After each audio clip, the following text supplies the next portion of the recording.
Hello, everybody, and welcome to the Mainstream Indie Music channel. This is a band that has very different lyrics.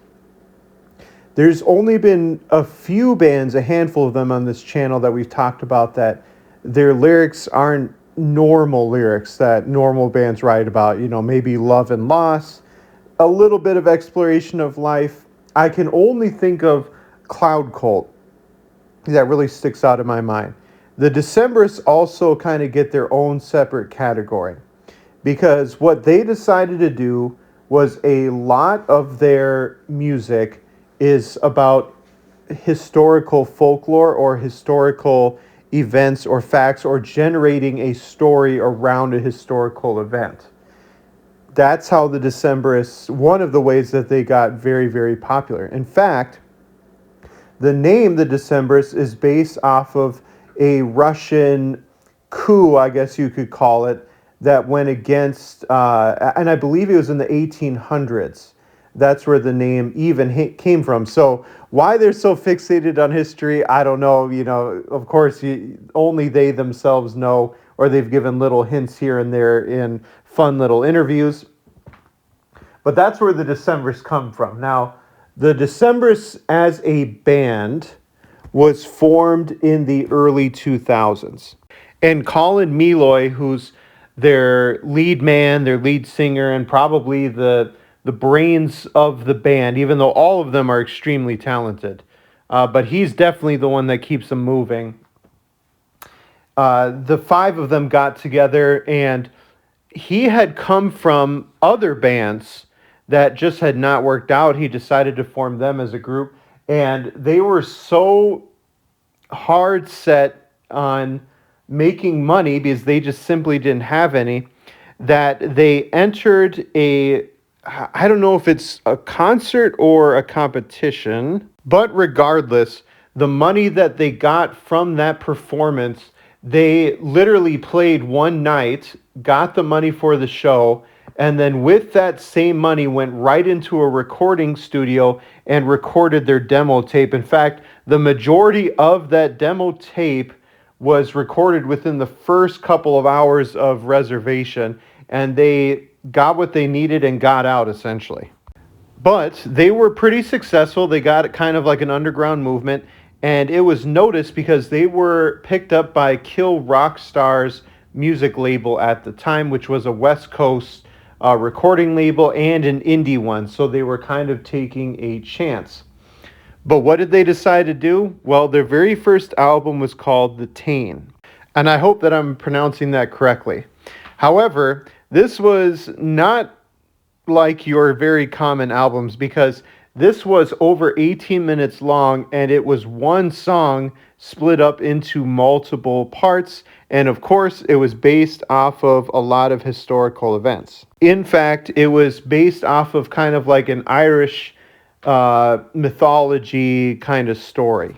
Not long after releasing that album and starting to generate buzz and going on tour for it, their equipment trailer was actually stolen with all of their equipment inside. And like I said previously, they had already had a hard time scrounging up money. And so to kind of generate funds, they decided to do a get together and fundraise money. They also received help, which is kind of cool, from the Shins and the Dandy Warhols.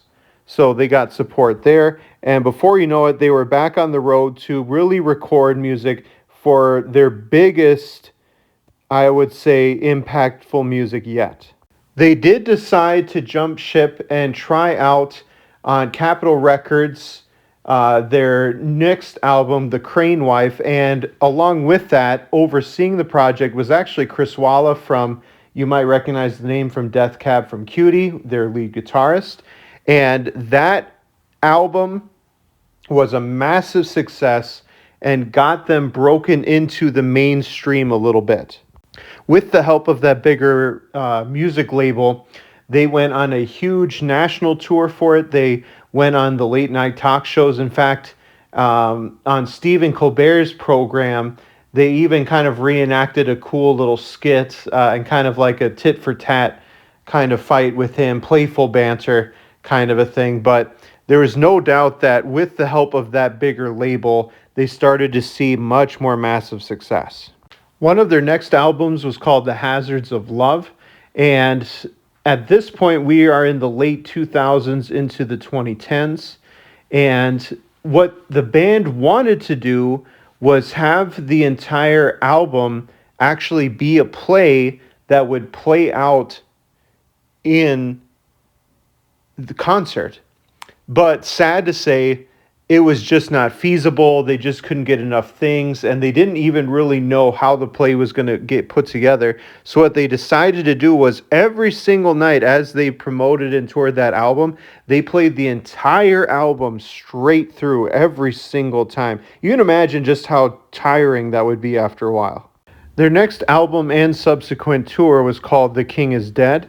And once again, they went on not only a nationwide, but a worldwide tour. It's kind of cool. They said that on the especially on the European leg of the trip, what they always decided to do to end the show was they had a character or a story arc where their character was eaten live by a whale.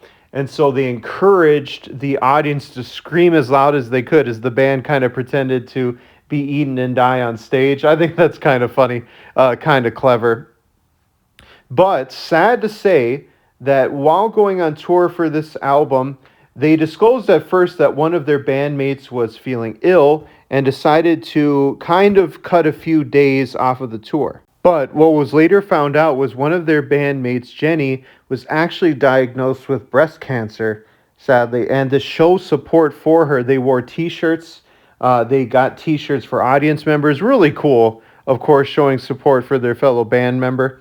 And although they went on a short hiatus as a band until the mid-2010s, so I think it was around 3 or 4 years, they went on hiatus, even though they would do small little projects or individual songs in the meantime.